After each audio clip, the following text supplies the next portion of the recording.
होती है। माँ की ममता, एक दिल छू लेने वाली कहानी। दापुर नाम का एक छोटा सा अविकसित गांव था। गांव का विकास नहीं, मतलब गांव में रहने वाले लोगों का विकास नहीं। इस गांव में कुछ 3-4 परिवार थे, जो थोड़े बहुत खानदानी थे। बाकी सब मेहनत मजूरी करके अपना जीवन गुजारते थे। इसी गांव में दीना नाम की एक विधवा औरत रहती थी। रहने के लिए छोटा सा घर था। 2 बच्चे थे, शायद एक 5 साल का और दूसरा 3 साल का होगा। दीना का पति बहुत मेहनती था। वो दीना को किसी चीज की कमी महसूस नहीं होने देता था, या कैसी भी हालतों में साथ नहीं छोड़ता था। कैसी भी परिस्थिति हो, दोनों साथ मिलकर सामना करते थे। पर कौन जाने किस पर कौन सा अनर्थ कब आ जाए। दीना के जीवन में ऐसी घटना घटी कि उसी घटना ने दीना के पति को दीना से छीन लिया। दीना को पति के गुजरने के बाद ऐसा लगने लगा कि मैं जिंदा तो हूँ, पर मुझ में जान नहीं है।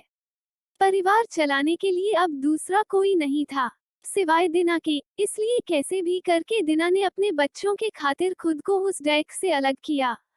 कुछ दिन बाद घर में जो था वो समाप्त हो गया। अब खुद क्या खाए और अपने छोटे बच्चों को क्या खिलाएं, ये समस्या उसके सामने खड़ी हो गई। बच्चों के लिए दीना को अभी कुछ काम करना ही था। इसलिए दीना अपने दोनों बच्चों को साथ में लेकर जहां काम मिलता वहीं जाया करती थी, और दिन भर मेहनत करके जो भी मजदूरी मिलती उससे अपना और अपने बच्चों के पेट भरती थी। ऐसा ही समय बीतता गया और चलता रहा। लेकिन एक दिन दीना को शरीर में थोड़ी कमजोरी महसूस होने लगी। फिर भी वह काम पर गई। ऐसे ही 2-3 दिन दीना काम पर जाती रही, लेकिन उसकी शरीर की कमजोरी कुछ ठीक नहीं हो रही थी, बल्कि और बढ़ती जा रही थी। ऐसे में काम पर जाना दीना के लिए कठिन हो गया। दीना बहुत चिंतित रहने लगी, अगर काम पर नहीं गई तो मेरे बच्चे भूखे मर जाएंगे। उसी चिंता ने दीना को और कमजोर कर दिया, इतनी कमजोर कि उठने बैठने के लिए लकड़ी का सहारा लेना पड़ता था। इस कारण उसके बच्चे भूखे मर रहे थे। खाने को कुछ न मिलने के कारण और अपने बच्चों को भूखे मरते देखकर वह लकड़ी की सहायता से आज यहाँ से कुछ मांगा, तो अगले दिन दूसरी ओर से कुछ मांग के अपने बच्चों को खिलाती, पर खुद भूखी सो जाती थी। ऐसे ही एक दिन वो खुद जा न सकती थी, इसलिए अपने बच्चों को समझा के खाने के लिए कुछ मांगने के लिए गांव में भेज देती है। कुछ समय बाद बच्चे 2 चपाती और थोड़ी सी सब्जी लेकर लौटते हैं।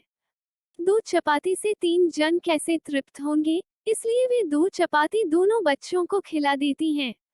वह बरसात का समय था, बिजली न होने के कारण घर में अंधेरा छाया हुआ था। अंधेरे में ही वह अपने बच्चों को एक कमरे में सुला देती है और वह दूसरे कमरे में जाकर सो जाती हैं। रात को तेज बारिश होती है और बिजलियां जोर से कड़कड़ाती है। दीना को थोड़ी आराम मिलती है, इसलिए वह गहरी नींद में पड़ जाती है। ऐसे में दीना को एक सपना दिखाई देता है। वो एकदम तंदुरुस्त हो गई हैं, काम पर जाती है।